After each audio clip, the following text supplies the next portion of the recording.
علی کوچیکه، علی بونگیر، نصف شب از خواب پرید.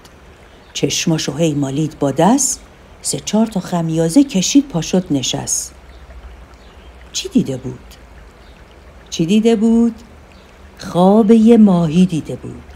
یه ماهی انگار یه کپه دوزاری، انگار که یه طاق حریر با حاشیه منجوقکاری، انگار که رو برگ گل لال عباسی خامه دوزیش کرده بودن، قایم موشک بازی میکردن تو چشاش.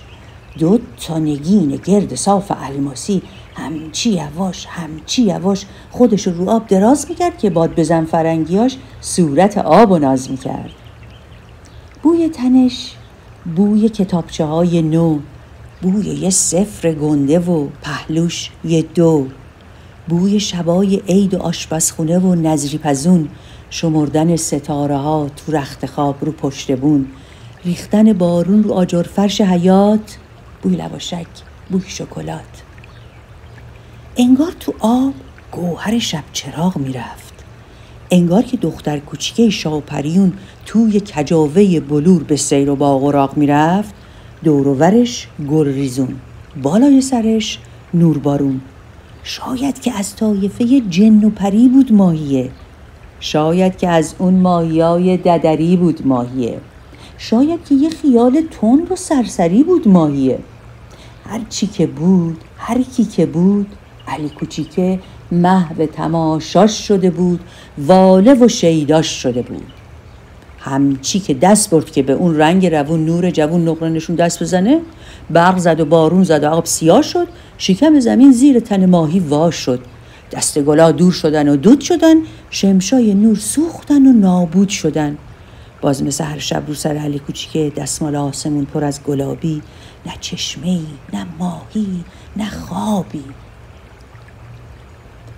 باد توی بادگیرا نفس میزد، زلفای بیدو میکشید، از روی لنگای دراز گلاغا چادر نماز کدریشو پس میزد. زیرکا سازا رو کرده بودن و ساز میزدن، همچی که باد آروم میشد قرققهات از ته باغچه زیر آواز میزدن. شب مثل هر شب بود و چند شب پیش و شبهای دیگه، اما علی تو نخ یه دنیای دیگه. علی کوچیکه سحر شده بود، نقره نابش رو میخواست، ماهی خوابش رو میخواست. رعاب بود و قرقر آب، علی کوچیکه و حوض پرآب. علی کوچیکه نکنه تو جاد وول بخوری، حرفای ننه قمر خانوم یادت بره گول بخوری. تو خواب اگه ماهی دیدی خیر باشه، خواب کجا، حوض پر از آب کجا. کاری نکنی که اسمتو تو کتابا بنویسن، سیاه کنن طلسمتو. آب مثل خواب نیست که آدم از این سرش فرو بره از اون سرش بیرون بیاد، تو چهارراهاش وقت خطر صدای سوت تک پاسبون بیاد. شکر خدا پات رو زمین محکمه، کورکچل نیستی علی، سلامتی چیچیت کمه. میتونی بری شابدالعظیم ماشین دودی سوار بشی، قد بکشی، خال بکوبی، جاهل پامنار بشی. حیف آدم این همه چیزای قشنگو نبینه، الا کلنگ سوار نشه، شهر فرنگو نبینه. حالا فصل گوجه و سیب و خیار و بستنیست، چند روز دیگه تو تکیه سینه زنیست. ای علی دیوونه، تخت فنری بهتره یا تخت مرد شورخونه؟ گیرم تو هم خودتو به آب شور زدی، رفتی و اون کولی خانمو به تور زدی. ماهی چیه؟ ماهی که ایمون نمیشه، نون نمیشه، اون یه وجب پوست تنش واسه فاتی تنبون نمیشه. دست که به ماهی بزنی از سر تا پات بو میگیره، بود تو دماغا میپیچه، دنیا ازت رو میگیره. بگیر بخواب که کار باطل نکنی، با فکرای 100 تا یغاز حل مسائل نکنی. سرتو بذار رو نازبالش، بذار به هم بیاد چشت، قاچ زین و محکم چنگ بزن که از سواری پیشکشت. حوصله آب دیگه داشت، سر میرفت، خودشو میریخت تو پاشوره، در میرفت. انگار میخواست تو داریکی داد بکشه، آهای زکی، این حرفا حرف اون کسو نیست که اگه یه بار تو عمرشون زد و یه خواب دیدن، خواب پیاز و ترشی و دوغ و چلو کباب دیدن. ماهی چه کار به کار یه خیک شکم تاغار داره؟ ماهی که سهله، سگشم از این تاغارا آر داره. ماهی تو آب میچرخه و ستاره دستچین میکنه. اون وقت به خواب هر کی رفت خوابشو از ستاره سنگین میکنه. میبرتش از توی این دنیای دلمرده چار دیواریا، نقنق نحس ساعتا، خستگیا، بیکاریا، دنیای آشرشته و وراجی و شلختگی، درد قلنج و درد پرخوردن و درد اختگی، دنیای بشکن زدن و لوسبازی، عروس و دوماد بازی و ناموسبازی، دنیای هی خیابونا رو الکی گز کردن، از عربی خوندن یک لچک به سرحز کردن، دنیای صبح صحرا تو توپخونه تماشای دار زدن، نصف شبا رو قصه آقا بالاخان زار زدن، دنیایی که هر وقت خداش توی کوچه ها پا میذاره یه دسته خالخان باجی از عقب سرش، یه دسته قدارکش از جلوش میاد، دنیایی که هر جا که میری صدای رادیوش میاد.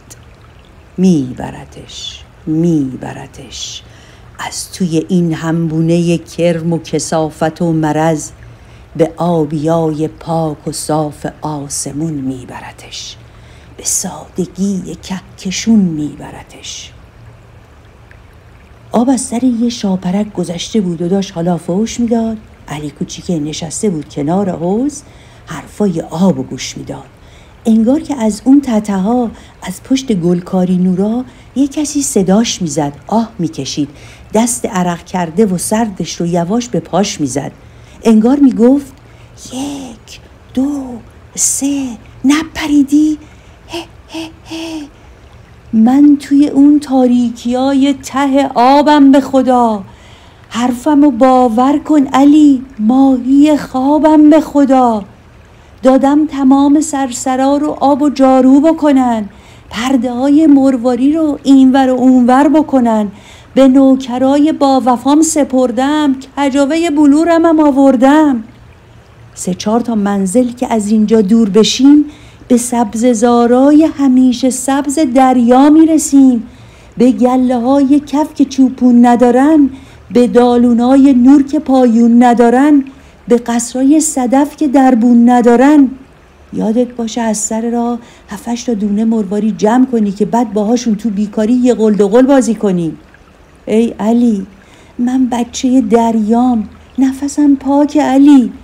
دریا همونجاست که همونجا آخر خاک علی.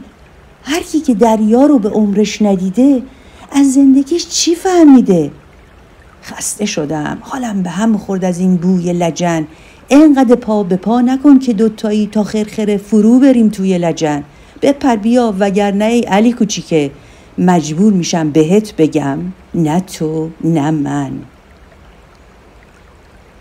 آب یهو بالا اومد و هلوفی کرد و تو کشید. انگار که آب جفتش و جست و تو خودش فرو کشید. دایره های نقره‌ای تو خودشون چرخیدن و خسته شدن.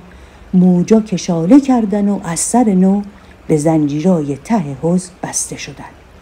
قل قل قل طلاب طلاب، قل قل قل طلاب طلاب. چرخ می زدن رو سطح آب تو تاریکی چند تا حباب. علی کجاست؟ تو باغچه. چی میچینه؟ آلوچه باغ بالا. جرأت داری؟ بسم الله.